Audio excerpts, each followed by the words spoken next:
Hello friends, welcome to our channel story hub.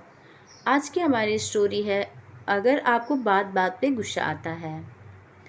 एक बार की बात है, एक राज्य में एक राजा का दरबार लगा था और सर्दियों के दिन थे, इसलिए दरबार खुले में धूप में लगा हुआ था। सब लोग बैठे हुए थे, दीवान थे, मंत्री थे, राजा के पंडित थे, राजा के परिवार के लोग थे, हर कोई बैठा हुआ था। राजा साहब के सामने एक मेज रखवा दी गई थी। तभी अचानक से भीड़ में से एक आदमी बाहर आता है और कहता है कि मुझे राजा साहब से मिलना है। मेरे पास में दो चीज़ें हैं जिनकी मैं परीक्षा लेना चाहता हूँ। राजा साहब तक बात पहुँच गई। राजा साहब ने बोला, आने दीजिए। उस आदमी को दरबार में आने की इजाज़त दी गई, जो कि खुले में लगा हुआ था। राजा के सामने में वो व्यक्ति पहुंचा। इजाज़त लेकर के राजा साहब ने कहा, बताओ बात क्या है। उस इंसान ने कहा, मेरे पास में दो चीज़ें हैं, एक जैसी दिखने वाली, एक जैसे आकार की, बिल्कुल एक जैसी, लेकिन इनमें से एक हीरा है और एक कांच है। लेकिन मैं कई राज्यों में गया हूँ, कई राजाओं से मिला हूँ, लेकिन कोई भी ये नहीं बता पाया कि कौन सा असली है और कौन सा नकली है।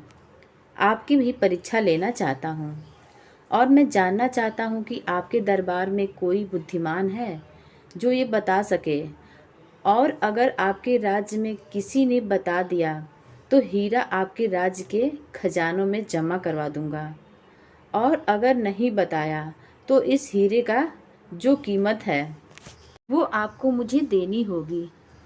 बस ऐसे ही मैं जीतता चला आ रहा हूँ। राजा साहब ने कहा, ठीक है, लाया जाए। राजा साहब के सामने जो मेज़ रखी हुई थी उस पर उन दोनों चीज़ों को रखा गया।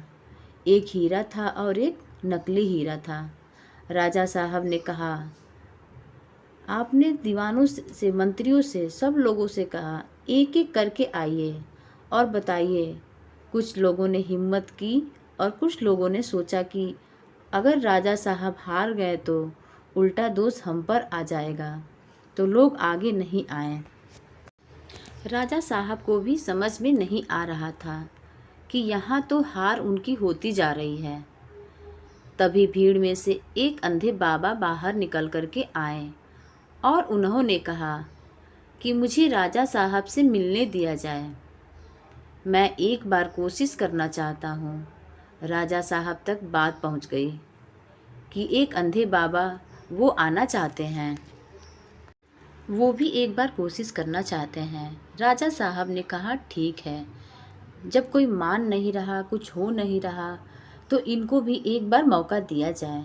वो अंधे बाबा आगे आए और 1 मिनट में उन्होंने बता दिया कि असली हीरा कौन सा है और नकली हीरा कौन सा है। हर कोई चौंक गया, हर कोई खुश हो गया, सब बोलने लगे, क्या बात है, राजा का सम्मान बच गया, राज्य में नया हीरा आ गया। हीरो को तिजोरी में जमा करने की तैयारी होने लगी। लेकिन इस सब के बीच में राजा साहब ने पूछा, बाबा एक बात तो बताओ, आपने पहचाना कैसे। बूढ़े बाबा ने कहा, बहुत आसान था, हम खुले में बैठे हैं, धूप में बैठे हैं, जो धूप में गर्म हो गया वो कांच है और जो ठंड रह गया वो हीरा है। इस कहानी से हमें सीखने को मिलता है कि ज़िंदगी में हम छोटी छोटी बातों पर गुस्सा करते हैं, नाराज़ होते हैं, अपनों से नाराज़ होते हैं, और हमारी ज़िंदगी में दोस्त कम होते चले जाते हैं, अपने कम होते चले जाते हैं, रूठते चले जाते हैं। जिसने ज़िंदगी में आपा नहीं खोया, विपरीत परिस्थिति में भी खड़ा रहा, ठंडा रहा, वही जीता है, वही सिकंदर कहलाता है। तो फ्रेंड्स, अगर मेरी वीडियो आपको अच्छी लगी हो तो मेरे चैनल को सब्सक्राइब ज़रूर करें और मेरी वीडियो को लाइक करना ना भूलें। तो फ्रेंड्स, चलते हैं, नेक्स्ट वीडियो में मिलते हैं। Thank you for watching my video friends.